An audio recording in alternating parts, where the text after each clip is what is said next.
Huli pong namataan itong si Tropical Depression Fabian kaninang alas 3 ng hapon sa layong 245 kilometers kanluran ng Lawag City, Ilocos Norte. Ito po ay nabuo kaninang alas 8 ng umaga. May taglay na hangin na 45 kilometers per hour malapit sa kanyang gitna at may pagbugso hanggang 55 kilometers per hour. So relatively mahinang bagyo po ito.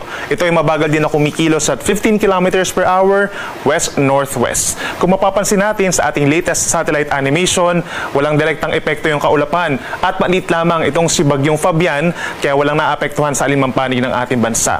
Yung mga pag-ulan po natin ay dahil pa rin sa habagat or southwest monsoon, and please take note, hindi po ito pinalalakas nitong si Bagyong Fabian.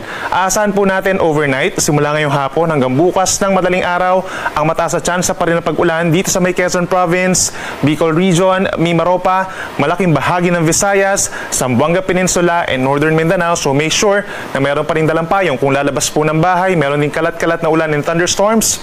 At ang natitirang bahagi ng Luzon, kabilang ang Metro Manila and the rest of Mindanao, meron pa rin mga isolated rain showers or thunderstorms na usually nagtatagal po ng 1 hanggang 2 oras.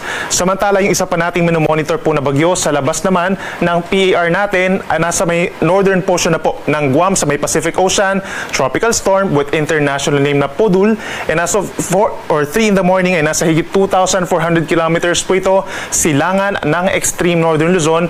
Mas malakas po siya, no, tropical storm category with 75 kilometers per hour maximum sustained winds and gustiness up to 90 kilometers per hour.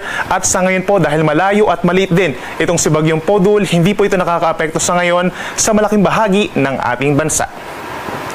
Base naman po sa latest track ng Pag-asa regarding dito kay Bagyong Fabian, inaasahan nga nakikilos ito ng mabagal pero posible na rin itong lumabas ng ating PAR pagsapit po mamayang gabi at patungo na dito sa may ilang bahagi po ng West Philippine Sea. And at the same time, within the next 12 hours, hihina pa ito bilang isang low pressure area dahil dun sa tinatawag na malakas na wind shear or pagkakaiba po ng hangin sa itaas at ibabang bahagi po ng ating atmosphere. Kaya nasisira yung sirkulasyon po ng bagyo despite the fact na mainit ang karagatan po ng West Philippine Sea. At kung mapapansin po natin, tinuulit natin, maliit po na bagyo itong si Bagyong Fabian, kaya po hindi nakaka-apekto directly yung hangin at yung ulan na nanggagaling dito sa bagyo. Wala po tayong nakataas na tropical cyclone wind signal. Regarding naman po dito kay Bagyong Podul, ito po yung pinakaunang official track ng Pag-asa regarding sa nabanggit na bagyo, no? So generally, ang pagkilos po ng bagyo, west-northwest over this weekend. At kung mapapansin po natin, simula ngayon hanggang sa Sunday ay unti-unting lalakas po ito, no? Possibly as a severe tropical storm by tomorrow, and by Sunday, possible po as a typhoon or malakas na bagyo. Posible